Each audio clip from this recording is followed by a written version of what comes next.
안녕하세요, 여러분. 저는 송파중학교 예술 조형을 만나다를 담당하고 있는 미술교사 김문지라고 합니다. 지난 시간에 볼록파나 오목파나에 대한 영상 잘 봤었죠? 오늘은 그 영상에 대해서 조금 더 자세히 설명을 하고 볼록파나와 오목파나 제작 과정 영상을 다시 한번 보여주면서 추가 설명을 하려고 합니다. 그리고 2차시라고 써있지만 3차시까지 학습지를 같이 Q&A를 풀어보려고 하니 학습지를 준비하고 수업을 들어주시면 좋을 것 같습니다. 자, 첫 번째 블록파나의 특징입니다. 블록파나의 특징을 간략하게 정리하면 양각과 음각이 있다라는 거를 기억해 주시면 될 것 같아요. 양각은 우리가 새기고자 하는 형태 이외의 부분을 파내는 거고, 이외의 부분을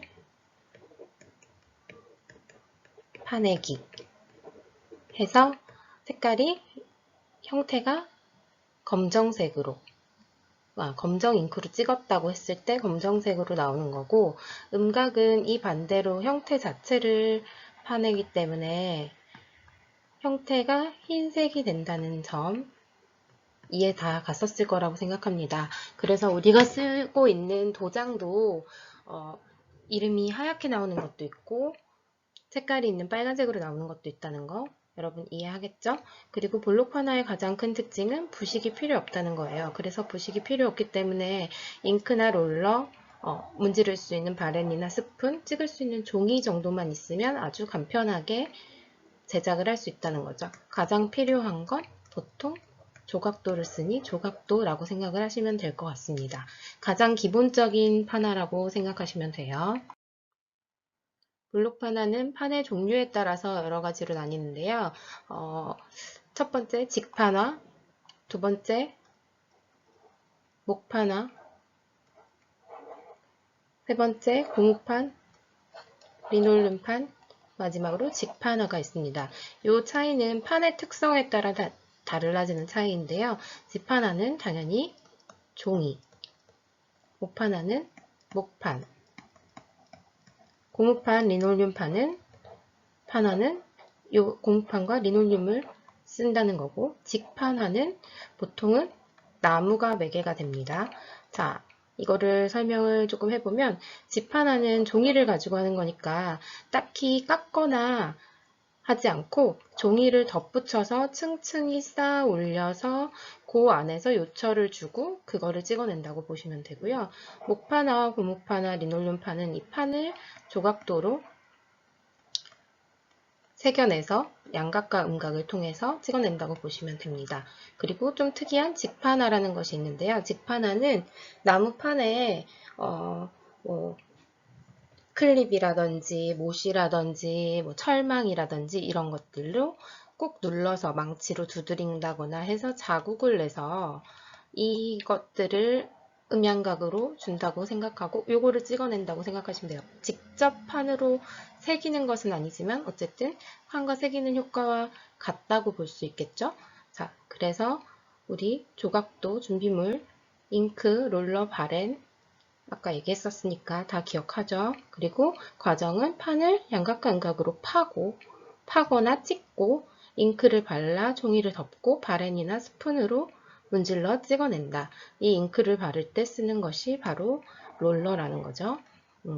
그리고 볼록 하나의 특징은 조각칼과 판재 특유의 질감이 살아난다는 거예요. 판재 특유의 질감이라는 건 목판에서는 판을 자르는 형태에 따라서 이런 나무의 문양이 나올 수도 있고 이렇게 잘릴 수도 있거든요. 이렇게 그래서 이런 것들에 대한 이렇게 파면서 이 겉에 있는 판의 질감들이 찍혀낸다는 거. 그리고 뭐 공판을 예로 들면 조각도가 무슨 조각도를 쓰냐 조각도의 종류를 배웠었잖아요. 그것들에 따른 질감 표현이 특징이라는 점 이해하시면 되고요. 다색판이 가능하다. 한 그림인데 판화로 찍힌 그림인데 한 가지 색깔이 아니라 여러 가지 색깔이 나온다는 거. 그리고 뒤에 나오는 오목파나처럼 아주 디테일하게 소묘의 효과를 낼 수는 없어요. 그래서 형과 색의 단순화 이 정도로만 생각하시면 되고, 주의할 점은 좌우가 바뀌어서 찍힌다. 그래서 도장을 팔 때는 그림을 먼저 인쇄를 하고 아니면 글씨를 인쇄를 하고 그거를 옆으로 뒤집어서 좌우를 바꾸어서 찍어야 찍었을 때 정확한 방향으로 나온다는 거죠. 자, 볼록파나 이해 갔죠? 자, 볼록파나 중에서 목파나의 제작 과정에 대해서 얘기를 하겠습니다. 이것도 배웠었으니까 간단하게. 첫 번째로 판재 스케치를 하기. 판재 스케치를 하고 그거를 조각도로 새기기. 그리고 그 조각도를 음각과 양각으로 계획대로 다 세웠다면 롤러를 이용해서 바르기. 그리고 종이를 위에 놓고 바렌이나 스푼으로 문질러서 찍어내기. 그래서 요거를 다색판화를 할 때 어떤 것들이 바뀌는지 영상을 보면 알 거예요. 판을 분리하기도 하고 부분을 다른 색을 칠해서 찍어내기도 합니다.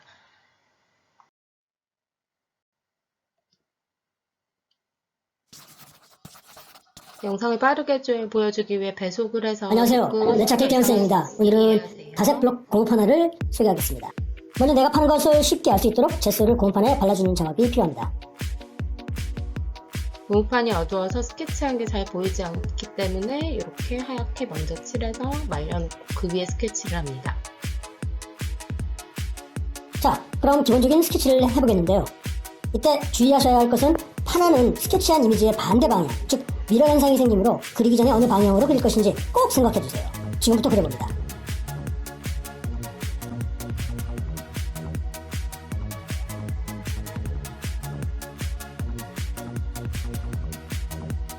자, 중요한 건 손의 각도가 판과 약 30도 정도 미만의 각도로 안에서 밖으로 밀어내듯이 이렇게 파셔야 됩니다. 이렇게 옆으로 칼날이 향하거나 안으로 향하면 너무 힘들 뿐만 아니라 위험하니까 꼭 아래에서 위로 파주세요.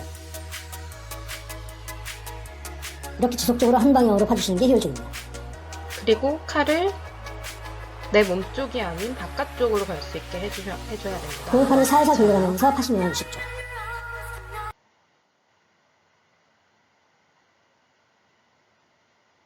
계속 몸의 바깥쪽 방향으로 파고 있죠? 이렇게 직선을 팔 때는 세모칼을 이용하면 좋겠죠? 이분 아마 세모칼 쓰고 계실 겁니다.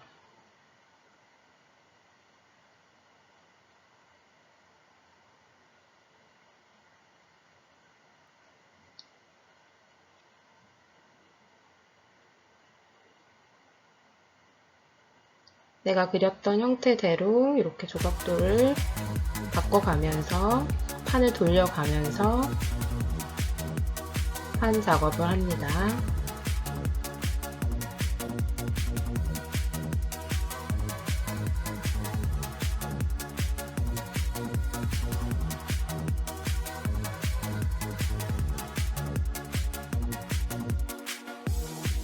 우선 이분은 형태 그린 거를 다 팠네요. 이렇게 되면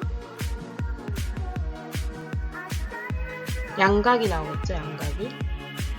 양각과 음각이 같이 돼 있는 선은 음각으로 나올 거고, 형태들은 그 나머지를 파면 양각으로 나올 거고. 우선은 지금 음각. 이제 잉크를 칠하겠습니다. 잉크는 이런 수성판화 잉크가 제일 좋지만 집에서 아이들하고 해보려면 문구점에서 파는 딩동댕 물감으로도 충분하고 오히려 안전합니다. 자, 잉크가 칠해진 고무판을 조심스럽게 종이에 먼저 얹어주겠습니다. 그리고는 다시 조심스럽게 들어서 종이가 위에 올라오게 뒤집은 후에 바렌이나 나무 주걱을 사용해서 잘 문질러줍니다.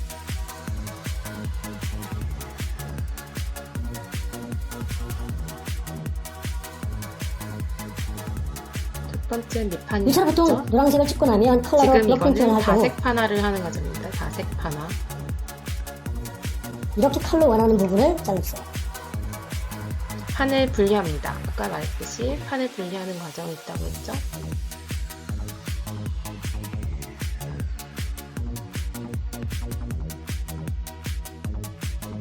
자, 롤러로 두 번째 색을 이렇게 칠해보겠습니다. 그래서 그래서 아까 맞춰놨던 종이 자리에다가 붙이고 그 판만 다시 인쇄를 합니다. 당연히 종이는 어느 정도 말라 있어야 되겠죠.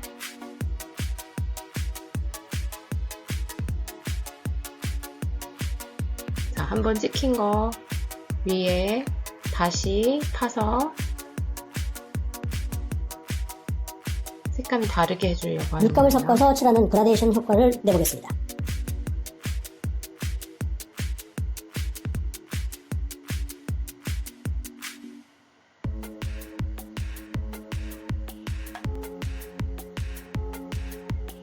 건물도 이렇게 얇은 선만 남기고 파주셔야 예쁜 색깔의 건물이 되는 양각 하나가 됩니다. 지금 건물들을 다 분리하고 있습니다.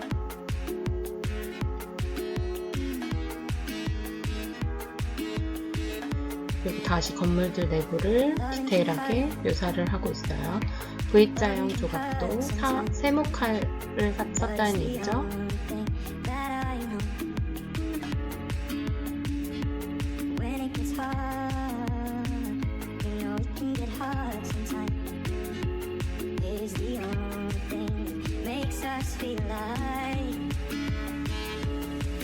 명암도 주고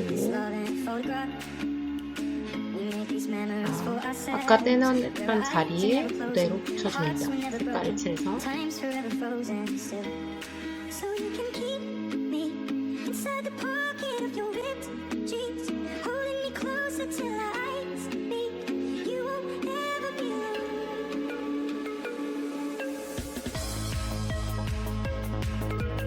이런 사이사이는 일부러 떼어내버린 것 같아요. 이 밑색이 나오게 하기 위해서.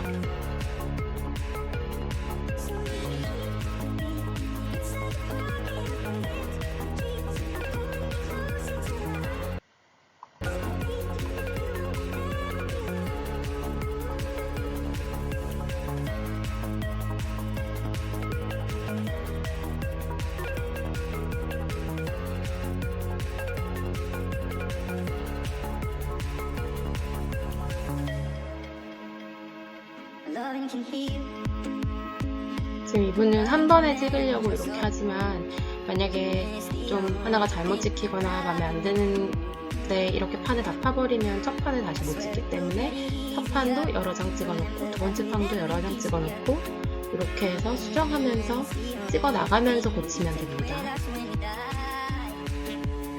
하나의 특징이 여러 장을 찍을 수 있다는 게 그래서 특징이죠.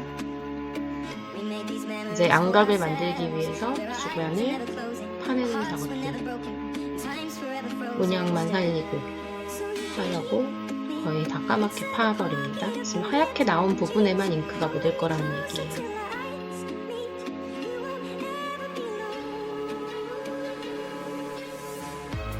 이제 양각이 됩니다.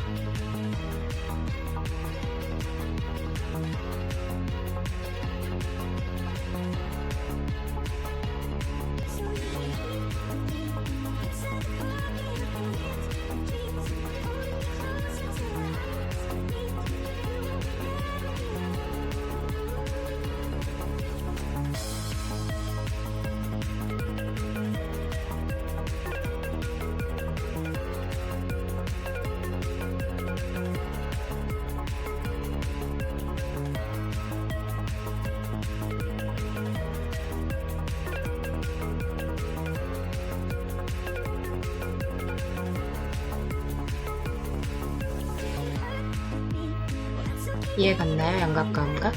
지금 이런 창문들 외에는 다 색깔이 안 묻게 하기 위함입니다. 그러면 이런 데만 색깔이 묻겠죠? 지금 건물도 이렇게 얇은 선만 남기고 파주셔야 하니까. 예쁜 색깔의 건물이 되는 보세요. 양각 하나가 됩니다.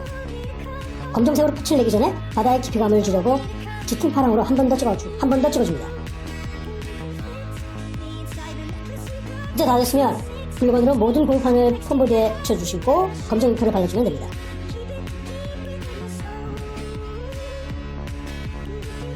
자, 이제 다시 판을 조립해서 한 판으로 만들어서 검정을 찍으려고 하는 과정입니다.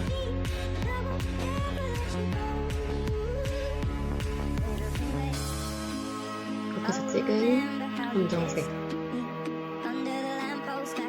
밀색이 밝은색부터 되어 있고 그 다음 어두운 색을 찍는 거기 때문에 이런 과정을 거친 다음에 마지막 최종 인쇄를 합니다. 다색 파나를 찍을 땐 밝은색부터 찍는 거예요.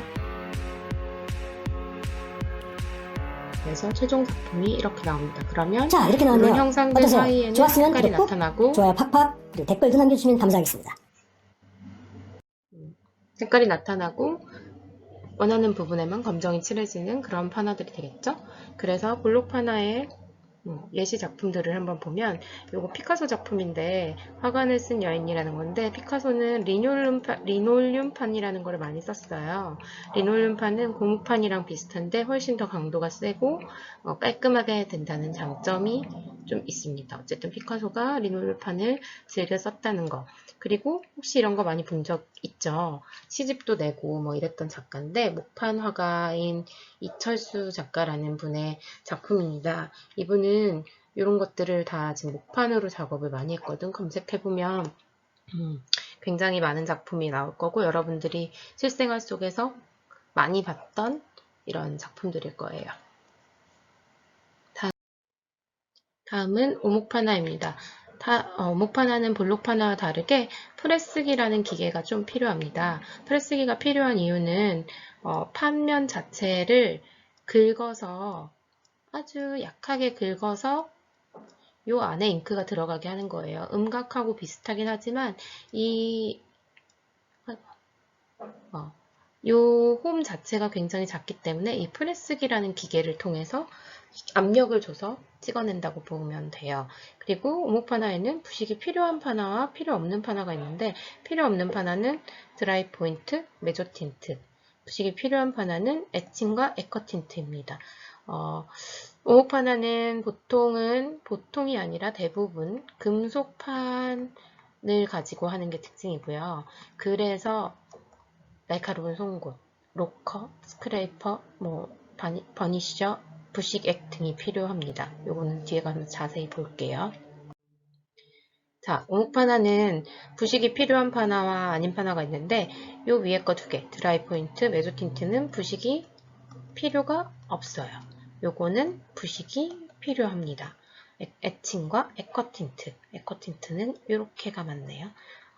그래서 프레스기, 송곳, 로커, 스크레이퍼, 버니쉬 이렇게 다 얘기를 했었는데 과정은 판을 날카로운 송곳, 로커, 스크레이퍼 등으로 예리하게 상처를 내고 이를 부식시키거나 프레스기를 이용해서 긁힌 곳에 들어간 잉크를 눌러서 찍는 거예요. 그리고 당연히 이것도 좌우가 바뀔 수 있고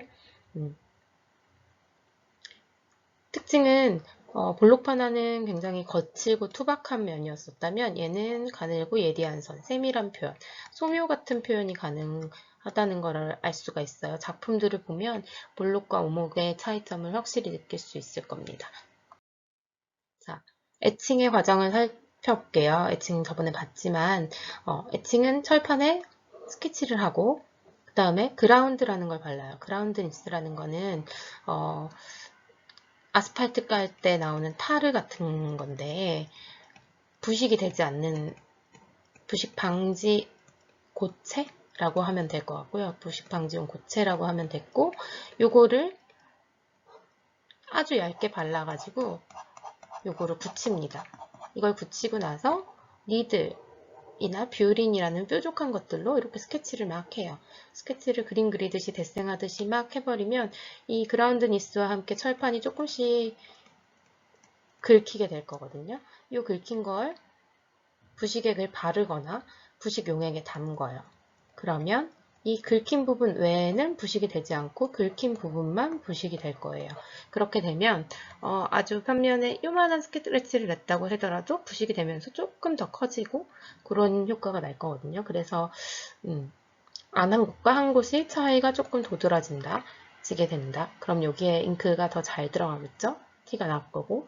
그래서 부식액에서 꺼내서 닦고 잉크를 바릅니다. 잉크는 전반적으로 다 도포를 하고 그리고 나서 완전히 깨끗하게 닦아내요. 그렇게 되면 여기 이렇게 파냈고 부식이 되어 있던 부분 속에만 아주 미세하게 잉크들이 들어가 있을 거예요. 그래서 프레스기를 이용해서 찍으면 그게 에칭 파나가 됩니다. 애칭하는 법 한번 볼게요. How to do self-etching, 셀프 애칭하는 법. 1.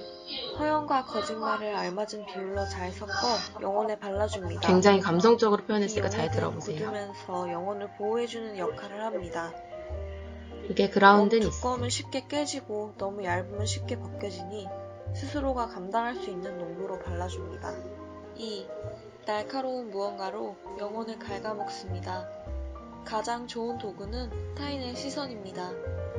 타인의 시선은 예민하고 날카로우며 다이아몬드처럼 몇십 년이 지나도 닳지 이게 지금 않거든요. 그라운드 니스와 3. 철판이 기억 함께 속에 벗겨지는 조심히 거예요. 영혼을 담급니다. 주변으로 튀지 않게 조심하세요. 부식액 기억이 속에 소소히 집어넣는 갉아먹힌 겁니다. 상처들을 부식시킬 거예요.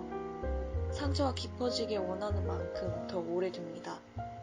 시간과 기억을 잘 관찰한 후 빼내어 곧장 눈물로 씻어냅니다. 눈물은 최고의 세정제니까요. 기억은 잘못 다루면 탁해지니 특별히 관리가 필요합니다. 4. 본격적으로 죄책감을 뿌려 보호막을 깨끗이 닦아냅니다. 그라운드 니스랑 부식액을 다 닦아내는 과정. 외로움을 꺼내줄 때입니다. 캔에서 조심스레 외로움을 꺼내 잘 치대줍니다. 겉면만 살짝 덜어줍니다. 너무 푹 찌르면 형태를 가진 채로 굳어버려요. 외로움은 정말 다양한 재료로 색을 내는데 저희 교수님은 보통 타인을 부재로 만든 외로움으로 찍은 판화를 좋아하시더라고요. 사랑 오일을 조금 섞어주면 더욱더 부드럽게 풀립니다. 6. 부드럽지만 단단한 확신으로 외로움을 밀어 상처 사이사이로 밀어 넣어줍니다. 희망을 크고 동그랗게 말아 영혼의 겉부분을 부드럽게 닦아냅니다. 상처 사이사이로 외로움이 들어가고 상처나지 않은 부분들은 잘 닦이도록. 7. 물에 부른 마음과 영혼을 겹쳐놓고 압력을 세게 주어 눌러냅니다. 외로움은 연료이기 프레스기. 때문에 축축해진 마음에 선명하게 스며듭니다. 압력을 너무 세게 주면 마음이 찢어질 수 있으니 조심해야 해요. 외로움이 스며든 마음은 조심스레 떼어내어 완전히 마를 때까지 평평한 곳에 테이프로 고정시킵니다.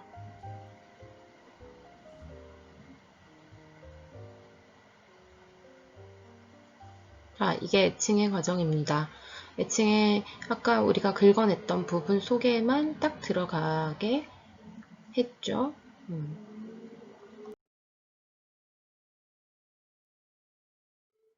자, 그래서 예시 작품을 좀 유명한 작가들의 작품을 보면 렘브란트라는 화가가 애칭을 좀 많이 썼었던 것 같아요. 그래서 마치 이걸 판화라고 생각하지 않으면 꼭 소묘 같지 않나요? 그래서 소묘처럼 아주 작은 선들을 긁어서 묘사를 한 이런 애칭 작품들이 있고, 고흐도 유화로만 그린 게 아니라 가시에 박사의 초상을 이렇게 애칭을 통해서 썼다고 합니다. 자, 아까 애칭과 액화틴트는 부식이 필요한 거였고 드라이 포인트는 필요하지 않은 작품이었잖아요. 그런 판화였잖아요. 요거는 드라이 포인트 작품들입니다.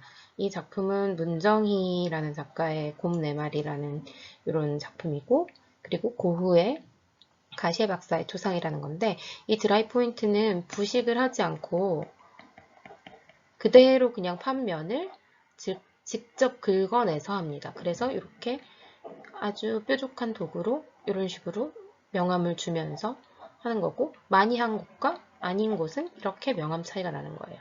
긁은 곳과 안 긁은 곳, 아니면 여러 번 겹친 곳과 안 겹친 곳. 그래서 이렇게 명암 표현이 나타나는 거고, 이거는 그냥 금속판을 긁어내는 거기 때문에, 금속판을 긁어내다 보면 이렇게 금속판이 밀려서 이렇게 거스러미가 생기잖아요. 이런 걸 버라고 하는데, 이런 버들이 나중에 프레스기로 할 때 눌려서 명암을 더 나타내서, 이런 작업을 좋아하는 사람들은 드라이 포인트를 즐겨 쓰기도 합니다. 왜냐하면 여기가 잉크가 뭉쳐니까 조금 더 명암 표현이 된다고 해야 되나? 이런 특유의 질감을 좋아하시는 분들은 드라이 포인트를 많이 쓴다고 해요. 자, 이 영상은 드라이 포인트와 같이 부식을 하지 않는 메조틴트라는 작업이에요. 이걸 한번 보세요.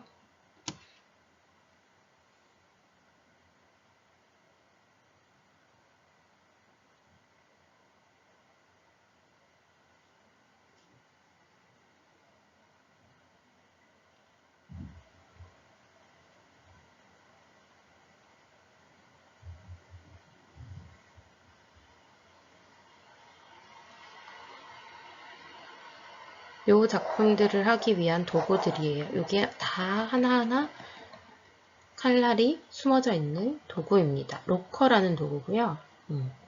요걸로 철판을 긁어낼 거예요. 지금 긁는 과정을 보여주는데 선생님이 일부러 소리도 없앴고 빨리 보여주려고 배속을 돌려놨거든요. 잘 소독된, 세척된 금속판에 이런 식으로 모든 면에다가 다 흠집을 내줍니다. 이거를 한 방향에서만 하는 게 아니라 가로, 세로, 대각선으로 해서 모든 방향을 흠집을 내주는 거예요. 저렇게 다 일일이 손으로 같은 압력으로 방향을 바꾸죠.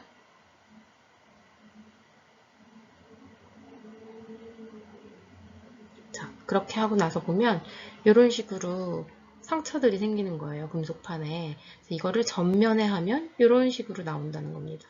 이렇게 되면 이거를 만약에 찍어내면 어떻게 될까? 다 검정 잉크가 거기 안에 들어가는 거거든요. 그거를 잘 보세요. 지금 이런 도구들이 나오죠. 스크레이퍼, 버니셔. 자, 이렇게 나와 있는 데다 바로 이제 스케치를 하고 그림을 그려내는 거예요. 근데 이미 울룩불룩하게 판에 많은 부분들이 요철이 나 있으니까 이런 요철을 깎아내는 거예요. 깎아내서 형태 표현하는 거예요. 밝은 부분을 찾아주는 거죠. 지금 그렇게 해서 여기다가 이제 잉크를 먹이면 주변 까맣죠? 여기 다 자국이 나 있었던 거고 지금 깎아낸 부분만 밝아졌기 때문에 잉크가 없는 거예요. 그래서 이렇게 찍어내는 작업이 메조틴트라고 합니다.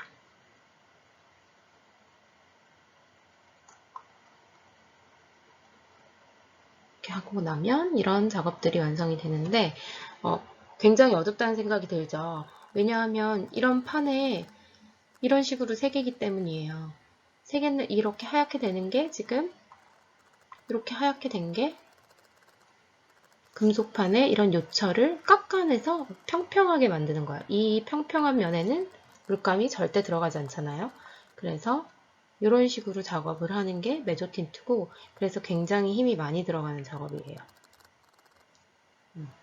이런 과정들을 좀 보여주고 싶어서 가지고 왔고요. 이런 식으로 작업을 한다는 거. 자, 그래서 예시 작품은 이러합니다. 자, 김승현 작가라는 작가인데 이 사람은 메조틴트로 굉장히 유명한 작가예요. 꼭 흑백 사진을 찍어 놓은 것 같죠. 이게 아까 했던 것처럼 전판을 다 로커로 작업을 하고 밝은 부분들, 내가 잉크가 찍히지 원하지 않는 부분들에만 이렇게 긁어내어서 표현을 한 작품입니다. 그리고 황규백이라는 작가도 굉장히 유명한데 이렇게 컬러로도 작업을 할 수 있어요. 그러니까 어마어마한 수고가 들어갔겠죠. 확실히 볼록파나 뭐 애칭 이런 것보다 조금 더 뽀얗한 느낌이 들지 않나요? 더 아마 아주 가는 선들로 가는 요철들이 이 안에 숨어 있기 때문일 거예요.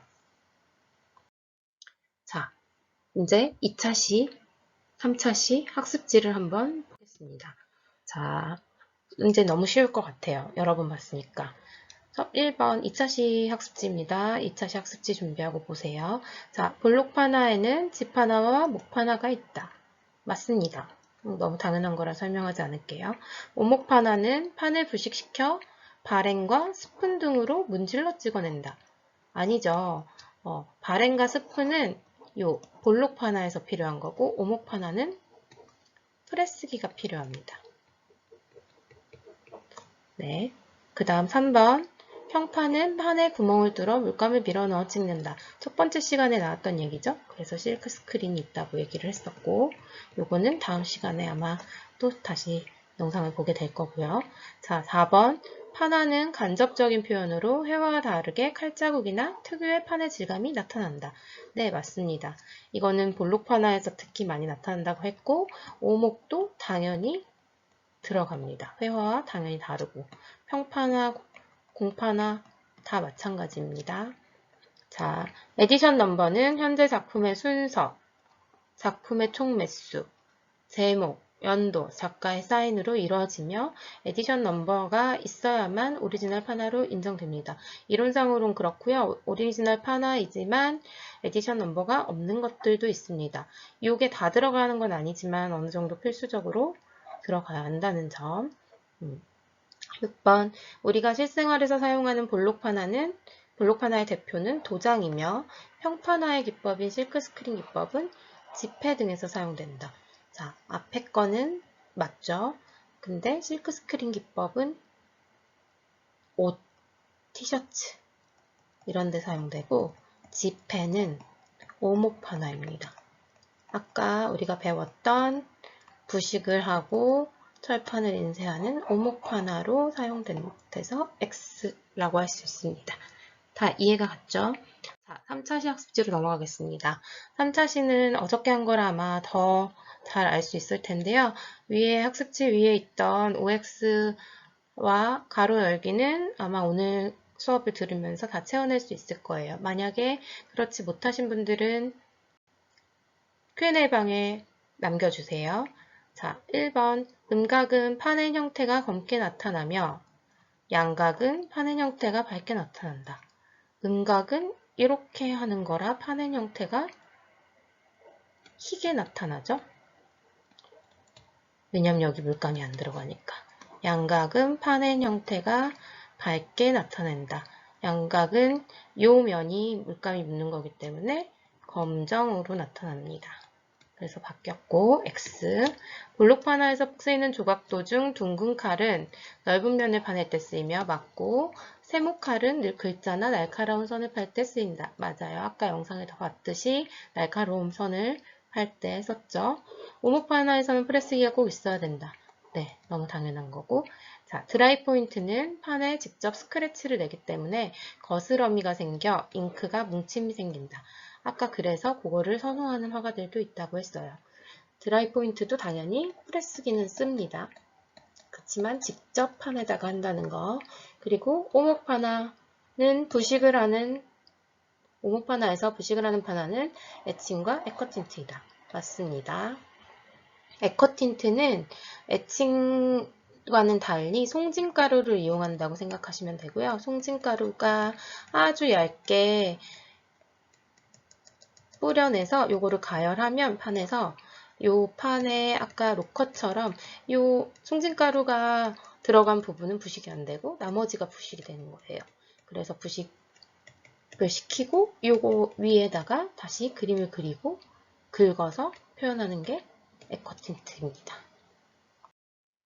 자, 메조틴트는 로커, 스크레이퍼, 버니셔 등을 사용하여 아주 작은 홈들을 파내고 밝은 면을 찾아서 새기기 때문에 다른 판화보다 어둡다. 맞죠? 밝은 면을 찾아서 새기는 거 맞아요. 그래서 다른 판화보다 결과물이 어둡습니다.